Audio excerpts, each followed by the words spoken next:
Bonjour, je poursuis la saga Geoff Johns sur les Green Lanterns, avec cette fois le résumé de Revenge of the Green Lanterns.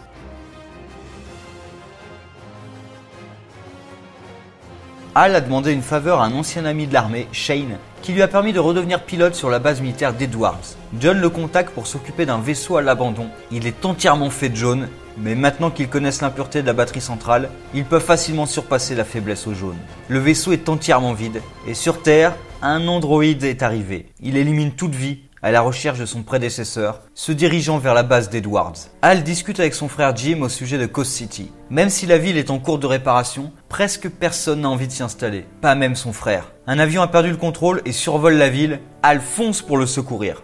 Il fait alors la rencontre du capitaine Gillian Perman, dite Cowgirl, et il accroche de suite. Il découvre que l'avion est partiellement fait de technologie extraterrestre qui lui semble familière, mais que l'anneau ne reconnaît pas. Le général Stone arrive. C'est lui, le commandant de la base Edwards, et donc nouveau commandant de Hal. Il remercie le lanterne, mais lui dit qu'ils ont les choses en main maintenant. Hal décide d'enquêter de son côté sur ce qui se passe à la base, avec son identité civile. Quand un camion arrive et explose. Il transportait les restes d'un Manhunter. L'anneau s'active tout seul face à la menace, et Hal se retrouve projeté dans un hangar secret, où il découvre le vaisseau d'Abinsur. L'androïde arrive enfin à la base, et s'en prend Manhunter, mais aussi à Hal. Son objectif est de détruire les restes du robot et il dévoile sa véritable apparence, un nouveau modèle de Manhunter. Ce nouveau modèle possède une batterie dans son crâne et absorbe la charge de l'anneau, vidant presque Hal avant de poursuivre sa cible prioritaire, l'ancien modèle. Stone arrive et dit aux lanternes qu'ils vont s'occuper de la situation car tout est classifié. Et il se reprend un coup de poing. Malgré l'agression et poussé par ses hommes,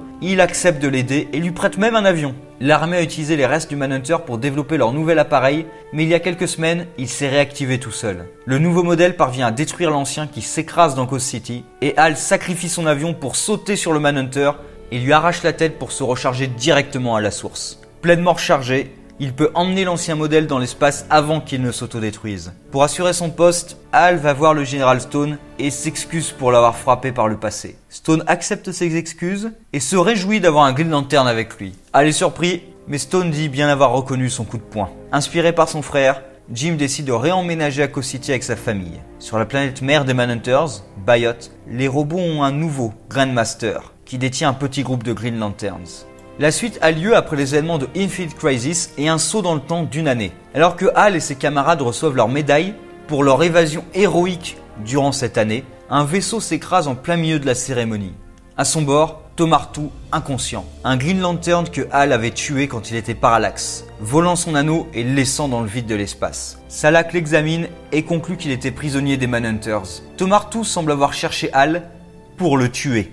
Les autres Lanterns ont aussi du mal à accepter Hal parmi eux car ils savent ce qu'il a fait à leur prédécesseur. Ils tentent vainement de convaincre les gardiens d'autoriser une mission sur Bayot, le monde des Manhunters, pour secourir les autres Lanterns qu'ils croient encore en vie, mais ils refusent, de peur de réveiller leurs robots. Malgré cela, Hal décide de partir et ment à Guy en disant que la mission est acceptée.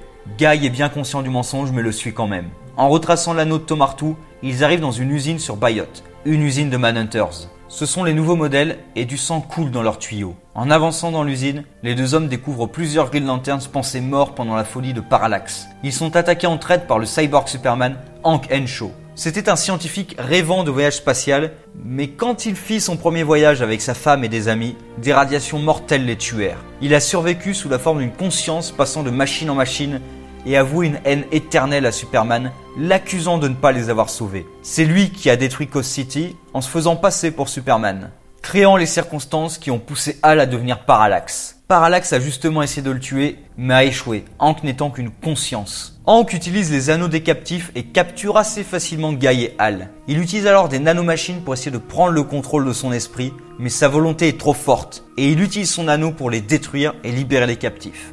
Ils sont tous un peu confus, mais attaquent les Manhunters jusqu'à ce qu'ils voient Hal et s'allient tous contre leur ennemi, le traître. Torren se rend compte qu'il ne se défend pas et arrête Boudica qui s'apprêtait à lui trancher la main, comme Parallax avait tranché la sienne. Dans les tréfonds de Bayot, où ils sont tombés, Hal voit Arisia, qu'il croyait morte, tuée par Major Force. Tous les deux avaient une liaison avant qu'il ne devienne Parallax et il lui avait pris son anneau, la rendant impuissante face à son ennemi. Il y a d'autres Green Lanterns captifs que tous croyaient morts depuis des années. Les High Masters débarquent, des Manhunters qui contiennent des Green Lanterns bien vivants pour en tirer leur énergie. Ils tuent Cryon qui tentait de convaincre les autres d'écouter Hal. Boudica l'accuse donc d'être responsable et récupère l'anneau du défunt. Hank s'empare du corps d'Arisia. Il révèle que son espèce peut tomber dans un état profond de léthargie semblable à la mort pour se régénérer et qu'elle a été enterrée vivante sur Terre, puis déterrée par les Manhunters. Hal attaque le cyborg pour donner une opportunité aux autres de gagner et Arisia se réveille pour l'assister. Ensemble, ils se battent contre les millions de Manhunters de l'usine et attirent l'attention de Hank pour permettre aux autres de fuir. Guy ayant été libéré, il prend les rênes de la retraite. Hank dit avoir détruit Coast City car sa femme en était native et il veut anéantir toute vie pour effacer la souffrance, pour effacer sa souffrance. Il est un peu devenu fou, mais il prétend connaître le secret des gardiens. Hal est capturé par un High Master et Arisia pénètre à l'intérieur avec lui. Leurs deux puissances combinées, ils surchargent l'arme de guerre et détruisent une bonne partie de la planète. Même si le corps de Hank a été détruit, sa conscience s'est échappée. De retour sur Oa, les Lanterns libérés ne font toujours pas confiance à Hal, à part bien sûr Arisia, et les gardiens refusent de lancer leur force après Hank et l'interdisent à Hal. Pour punir Guy, ils le mettent de garde pendant 1 mois. Il doit garder la plus grande menace qu'ils contiennent, Superboy Prime. En secret, les gardiens se demandent qui va poursuivre Hank pour en tirer des informations sur leur secret, 52. Ce secret est lié à l'événement Infinite Crisis pendant lequel Superboy Prime a participé à la création de 52 univers parallèles qui existent désormais. Mais cette information n'est connue que de très peu, dont Hank et les gardiens, apparemment. Sur une planète inconnue, un meurtrier obtient un anneau jaune pour sa capacité à instiller la peur. Arkillo est accueilli dans le Sinestro Corps.